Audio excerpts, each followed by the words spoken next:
Good day, grade 7 learners! This academic year is definitely a phenomenal one, and I can't wait to witness how awesome you'd be. Welcome to our English class, for there will be a lot of fun, learning, and challenges along the way. But you don't have to worry because I'll be here for you. This is Mom Tina, so what are you waiting for? Let's begin! Have you ever encountered a set of patterns and wondered what the next sequence would be? Just like the example. Focus your attention on these figures, and on your notebook, I'd like you to draw the figure that matches this pattern. What do you think comes next in this pattern? I'll give you 5 seconds to think about it. Are you ready to show your answers? What's your answer now, class? Any guess? It's time to reveal the correct answer. Who among you got it right? Well then, congratulations! You did great! Here's another example. Take a look at this pattern. It's a bit harder this time, but I know you can get it. Trust yourselves, class. Again, I'll give you 5 seconds to figure it out. Time's up, class! Come on, show me your answers. Awesome! You got it right! Here is the answer. Well done, class! How did you come up with your answers? What strategy did you use? Do you have any idea on what our lesson will be for today? You're right! It's all about analogy. Today, we will develop your critical thinking skills by completing and analyzing analogy. And at the end of this lesson, here are your key takeaways. First, identify analogy and its basic types. Next, supply other words or expressions that complete analogy. And the last one is, write an example of analogy. Are you ready? Well then, kindly bring out your self-learning module, your notebook, and your pen. So class, what is analogy? It states the likeness between two things that are otherwise unlike. Analogies may enable one to learn new words by organizing the relationship between words. For example, English, language, mathematics, arithmetic.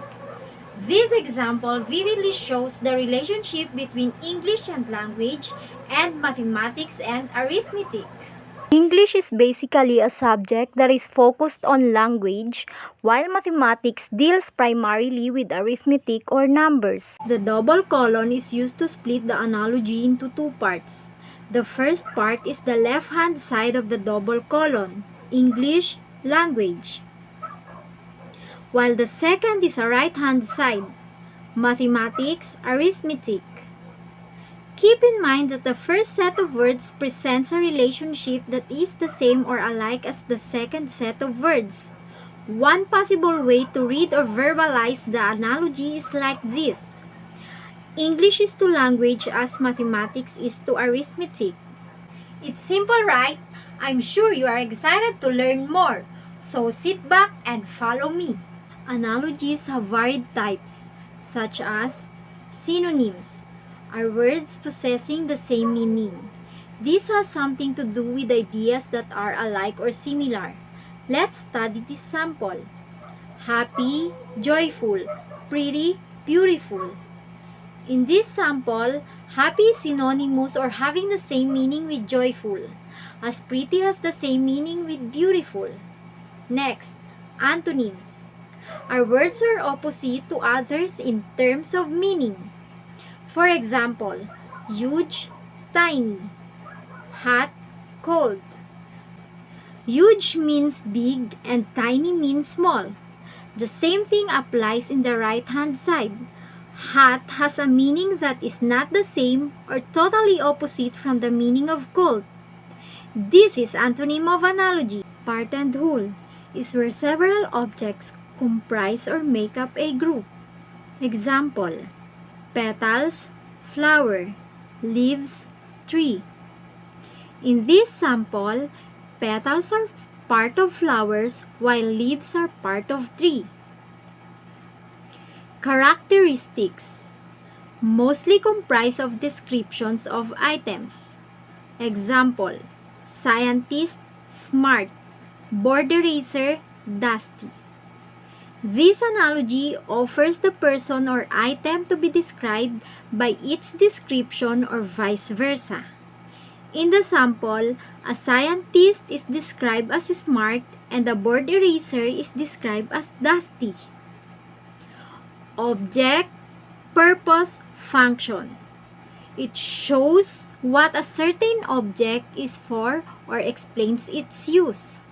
Example, keyboard, type, stove, cook. A keyboard is used to type or encode, while a stove is used to cook. Cause and effect. One word is the source of some action and the other word is the result or consequence. Example, study, graduate, hard work, success. In this set, when one studies, the more likely he will graduate. And when one shows hard work, he will likely succeed in his life. Alright! I'm sure you are ready to answer your learning task. So let's start. Now, I need you to identify the appropriate word to complete the analogy by choosing the letter of the correct answer. Write your answer on your notebook. Number 1. Happy, cheerful, blank, allow. A.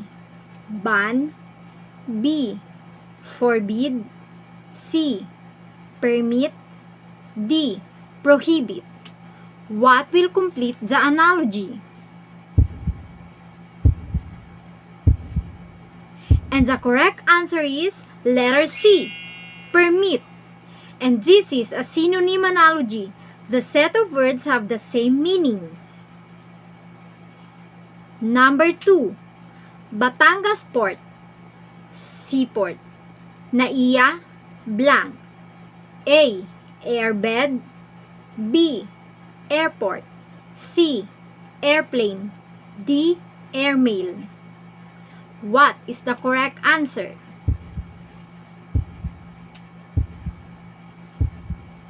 And the correct answer is letter B, airport. And this is a characteristic of analogy, for it describes or talks more about the places mentioned.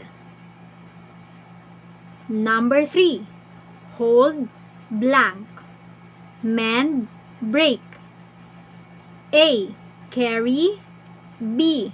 Clasp. C. Drop. D. Grasp. What will complete the analogy?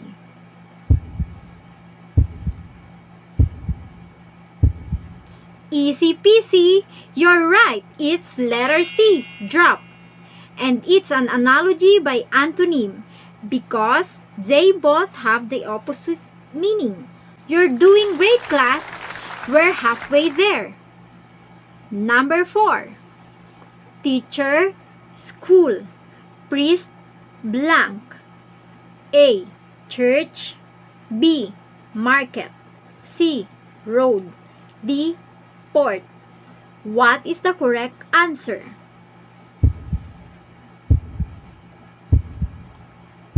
You are fantastic. You're correct. It's letter A, church. A teacher is a part of the school and the priest is a part of the church. Number 5.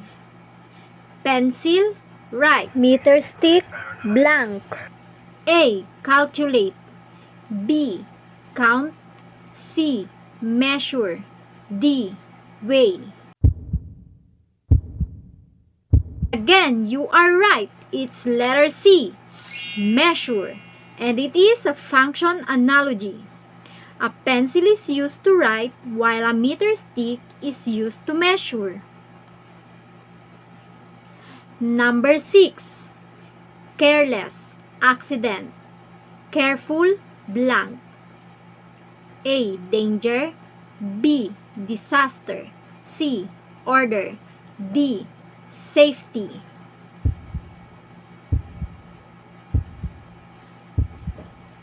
You are awesome. It's letter D, safety.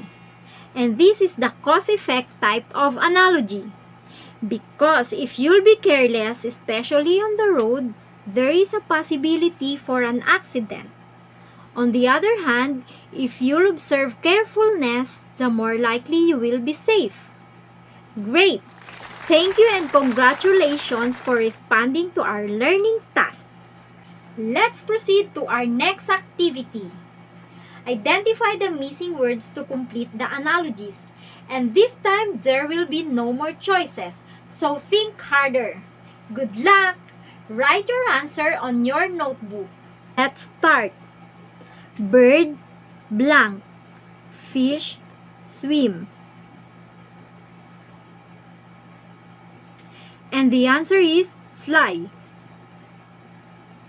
Water, liquid. Rock, blank. The correct answer is solid. Astronomer, telescope. Blank, stethoscope.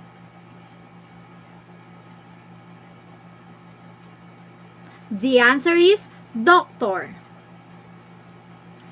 Wheel, bike. Anchor, blank.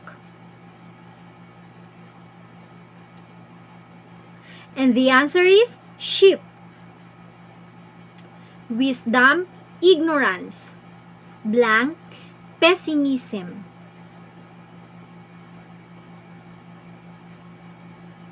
The answer is optimism. Excellent, grade 7. Okay, get ready for the next activity. Let's get it on. Identify the missing words to complete the analogies, then translate the analogies into sentences. Write your answers on your notebook. Kitchen, cooking. Bedroom, blank.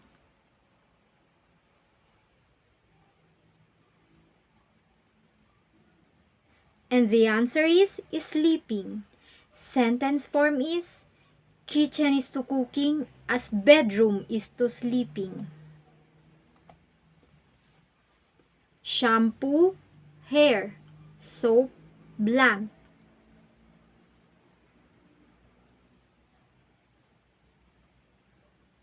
And the answer is body.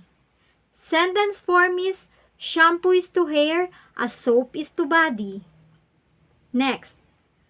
Branches, tree. Feathers, blank.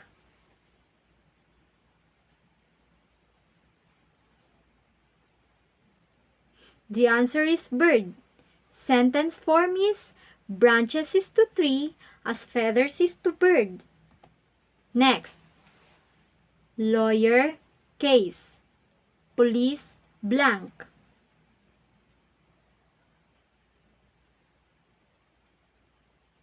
The correct answer is crime. And the sentence form is lawyer is to case as police is to crime. Show, reveal.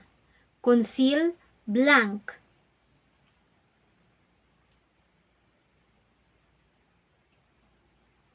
And the answer is hide. Sentence form is show is to reveal as conceal is to hide. Congratulations, class! Congratulations, class! You did great today. Thank you, and a job well done for listening and answering our activities for today. Always remember that analogy states the likeness between two things that are otherwise unlike, and it has varied types such as synonyms, antonyms, characteristics, part and whole, object, function, purpose, and cause and effect. Don't forget our discussion a while ago, and here's your assignment. Please prepare to take a photo of this task or refer to your self-learning module.